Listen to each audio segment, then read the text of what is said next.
So here's the scenario. You're the host of a gay and lesbian TV show. You have a terrible neck pain. You do nothing all day but ask coworkers for Advil, Icy Hot, and Doan's pills, and then walks in your studio a chiropractor.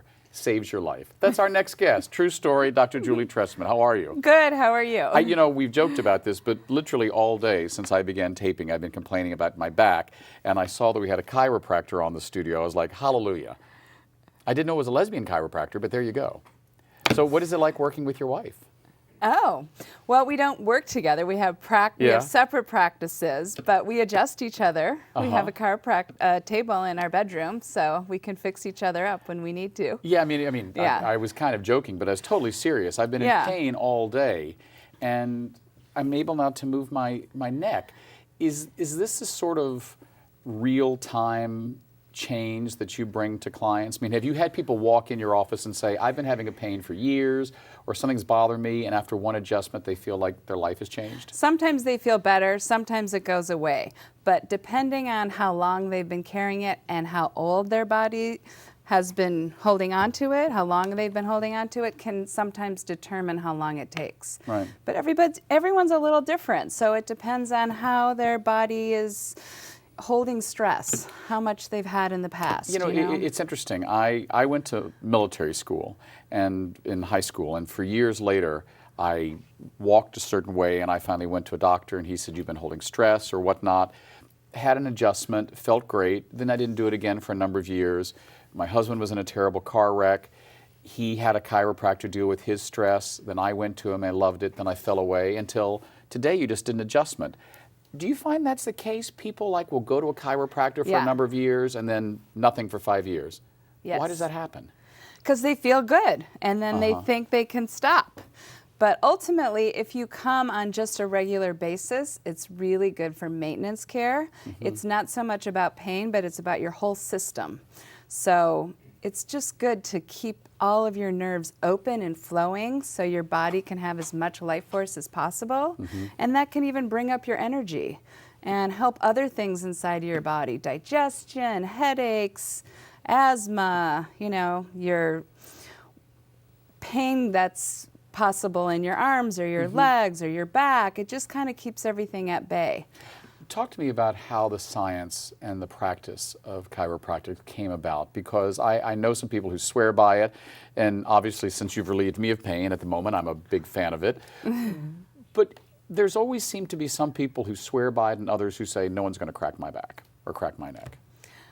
Right. There's a whole scenario of people. Some people come in and they don't want me to touch them and don't crack me, but once I explain to them what it is that's really happening, it's just gas releasing between your bones, and nothing is breaking or rubbing or cracking. It's just, you're just moving the vertebrae just so the pressure is taken off the nerve, and now that nerve can flow more freely. So your body's actually healing yourself. I'm just taking the interference away. So the noise you hear, by calling it a crack, that's really not accurate. I call it an adjustment. Yes, we're just slightly moving the bone out of the way of the nerve. So do you find some people, and I would admit, the first time I got an adjustment, I thought, oh my God, they're breaking my neck. They're scared of that. Well, I'm really good with first-timers, I will say, because I try and explain everything to them. Chiropractic virgins. Yes, I just love them, because I can explain to them what's happening, and then I'll even maybe do a little pretend one, so they can see the motion that's coming in. And I'll explain that they might hear a sound. They might not. Everybody's a little different. It's not about the crack. It's about the movement of the bone off the nerve so your body can have as much life force expressed through you as possible. Right. So when you started this, you actually started first as an artist, and then you said you had some pain or something that led you to become a chiropractor. Yeah. Talk about that. I've always done art. I always will be an artist. That's part of my life no matter what. I started doing massage to support my sculpture career, so to speak.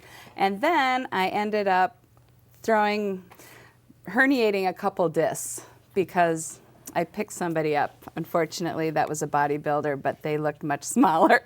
And so I ended up at a chiropractic office, and it helped me so much that I ended up doing a massage in that office as a side job. And then I got so inspired by what I was seeing and my experience in my body that I went back to school at about 35 and said, this is what I'm going to do for the rest of my life.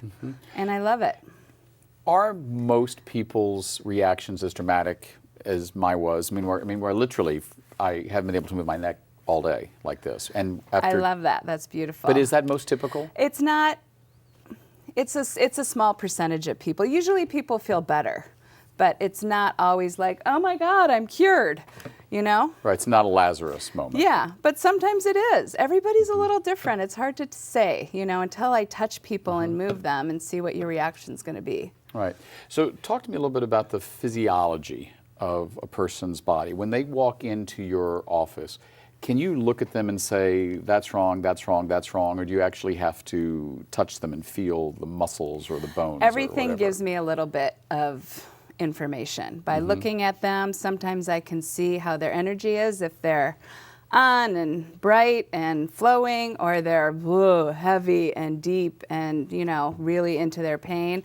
I can see in their posture, if their hips are turned, if their shoulders high, if they're holding themselves in such a way. Then when I touch them, I can feel more specifically which vertebrae are engaged in the wrong way, that aren't moving right, which ones are moving, what their pattern is. It's never one thing. It's usually a couple different things throughout the spine. So yeah, like when I walked into the green room, you said, "Boy, you don't like not being in control."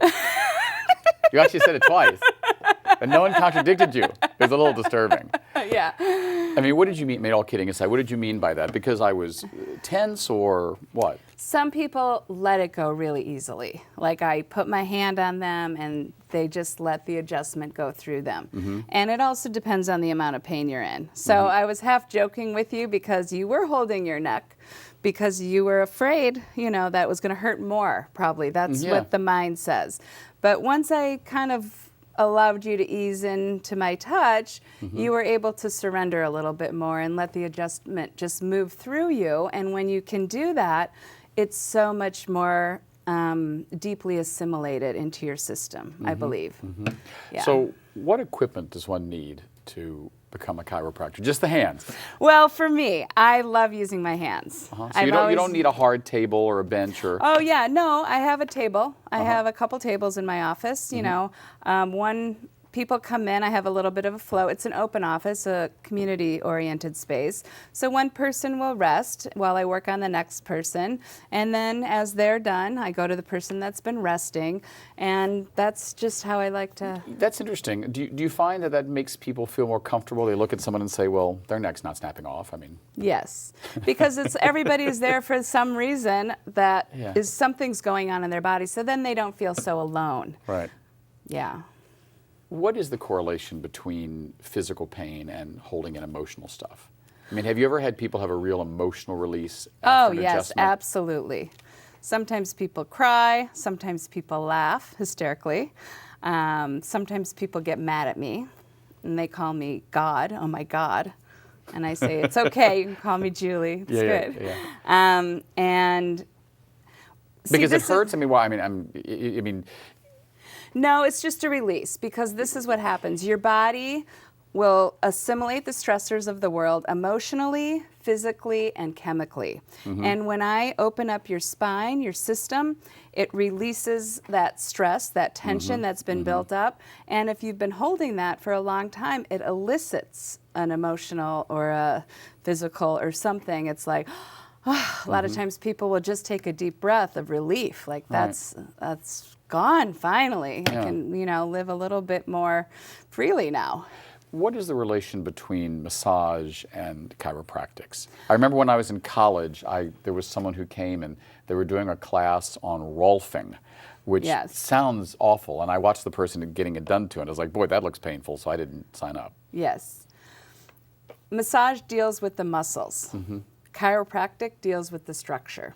So it's a nice meeting for sure. Like I have massage therapists in my office that I refer to, so people can get a massage and then get adjusted, or vice versa. So right now, looking at me, you're looking at me. What am I doing wrong as far as sitting? I mean, you're doing a job where you're at a desk, you're looking at people. I'm conscious of my posture all the time, conscious of looking a certain way. Does that in and of itself add pressure to a body or onto the spine? Or is there a way that one can be more ergonomic? Well, I tell people, make sure you're sitting up straight in your desk, that your keyboard is, like, your arm should be at 90 degrees. So your always like this. Yeah, the higher up your arms are, the more, you go like this into your computer screen, and that will affect your neck and your shoulders.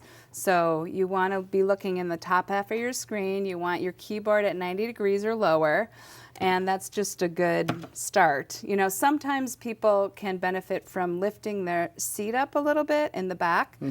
I also tell people a firmer mattress is better. When you're sitting, I recommend getting a tush cush or something for your car seat, because usually your hips will drop down.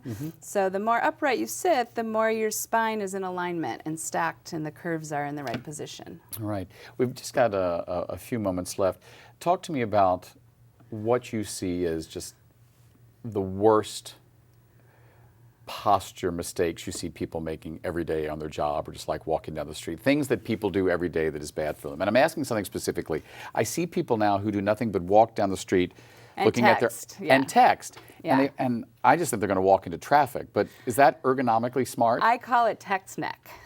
Because most people will look down and text like this, where ultimately they should be holding their phone like this if they're doing it. But they're not. I mean, yeah. No, and there's another feature a lot of people have, is you can press the microphone and talk into your phone and say your message like that, and it will translate for a text to you, or you can just send it off as a voicemail like that. So what you're saying is Siri is good for ergonomics, right? Is that what you're telling me? Right.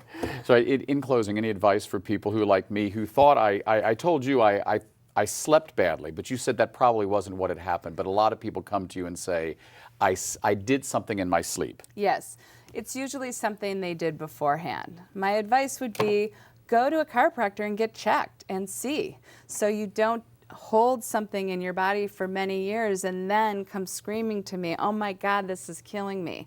Because usually it's built up tension that's happened over a long time. So just go get checked by your neighborhood chiropractor. It's just a good practice. Well, thank you very much. Today was a good day for you to be on my show, because now I can actually speak to you and turn to the camera. Thanks, Dr. Trestman. You're welcome. My pleasure. Next up, our conversation with Deepti Ghosh, activist for the South Asian lesbian community. We'll be right back.